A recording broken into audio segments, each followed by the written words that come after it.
लक्ष्मी रेड्डी का ये पाठ पढ़ाने जा रहे हैं। इसको आप ध्यान से देखिए, सुनिए। ये उस समय की बात है जिस समय हमारा देश अंग्रेज़ों के अधीन था। उस समय महिलाओं की स्थिति जो थी वो बहुत ही दयनीय थी। स्कूल कॉलेज बहुत दूर दूर थे ताकि लड़कियों को शिक्षा देना बहुत ही मुश्किल था। तो उसी समय डॉक्टर मुत्तुलक्ष्मी रेड्डी ने जो है अपनी शिक्षा किस प्रकार से प्राप्त की और एक महान महिला और डॉक्टर बन गई। तो लेखक ने बताया है, डॉक्टर मुत्तुलक्ष्मी जी ने समाज में महिलाओं की दशा सुधारने के लिए, शिक्षा का अधिकार दिलाने के लिए अनेक प्रयास किए उन्होंने, जिसके बाद आज सभी क्षेत्रों में नारियां अपनी भागीदारी निभा रही हैं। देखिए उनका बचपन किस प्रकार से व्यतीत होता है, किस प्रकार से वो अपनी पढ़ाई लिखाई अध्ययन करती हैं। इस साल 15% लड़कियों ने IAS की परीक्षा पास की। नेहा का उल्लास से भरा स्वर वातावरण में गूंज रहा था। नेहा एक लड़की थी, उसका उल्लास प्रसन्नता से भरा स्वर जो था वो आकाश में गूंज रहा था। देखिए अब लड़कियां किसी भी क्षेत्र में लड़कों से पीछे नहीं हैं। उन्होंने कहा कि देखो अब जो लड़कियां हैं लड़कों से किसी भी क्षेत्र में वो पीछे नहीं हैं, नहीं रहेंगी। दीक्षित जी ने कहा कि ठीक बिटिया कह रही हो, तुम जानती हो लड़कियों ने समाज में ये स्थान प्राप्त करने के लिए बहुत ही कठिनाइयों का सामना किया है।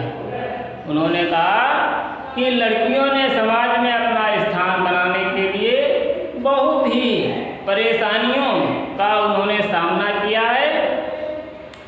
नेहा की प्रश्नसूचक दृष्टि देखकर उसके पिता ने कहा, आज से लगभग 100 वर्ष पहले महिलाओं के लिए पढ़ना लिखना बहुत आसान नहीं था, क्योंकि विद्यालय बहुत दूर दूर थे, वहाँ आने जाने की कोई व्यवस्था नहीं थी, इसलिए उनकी पढ़ाई लिखाई बहुत ही कम हो पाती थी।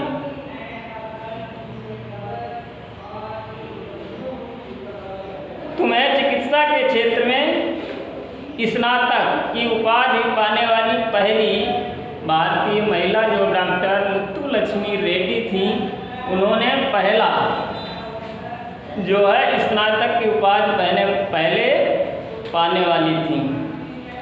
और ये 30 जुलाई 1886 को तमिलनाडु की रियासत पदकोट्टई में जन्मी। इन्होंने जन्म लिया। मुत्तुलक्ष्मी उन भारतीय नारियों में से एक हैं और मुत्तुलक्ष्मी उन भारतीय नारियों में से एक हैं जिन्होंने अपनी इच्छा शक्ति और दृढ़ निश्चय से इतिहास में अपने लिए विशेष स्थान बना लिया और आज उन्होंने इतिहास के क्षेत्र में जो है अपना विशेष स्थान बना लिया है। 9-10 वर्ष की आयु जब थी तो उनके एक रोग हो गया जिसको दमा कहते हैं, और दमा के रोग से उन्हें बहुत ही कठिनाइयों का सामना करना पड़ा, लेकिन वो हिम्मत नहीं हारी। जब लड़कियों को पढ़ाने का चलन नहीं था, उस समय लड़कियों को बहुत कम ही पढ़ाया जाता था, तब मुत्तुलक्ष्मी के पिता महाराज कॉलेज के प्राचार्य थे। तब उनके पिता जो थे वो एक महाराज कॉलेज के प्राचार्य थे और बड़े ही विद्वान थे। पदकोट्टई के दीवान साहब ने लड़कियों की शिक्षा के लिए प्राथमिक पाठशाला की स्थापना की और पदकोट्टई के दीवान साहब जो थे उन्होंने लड़कियों की शिक्षा के लिए जो है एक प्राथमिक पाठशाला उसकी स्थापना की और मुत्तु लक्ष्मी को पर्दे वाली गाड़ी में बिठा करके पाठशाला जाने की अनुमति मिल गई। यद्यपि छात्राओं को उस समय छात्रवृत्ति का लालच भी दिया जाता था ताकि अधिक संख्या में लड़कियां पढ़ने पर ध्यान दें। स्वयं मुत्तु लक्ष्मी के पिता ने उनके अध्यापक से कहा था कि मैं चाहता हूं कि मेरी बच्ची धोबी और दूध का हिसाब लिखने लायक पढ़ लिख जाए।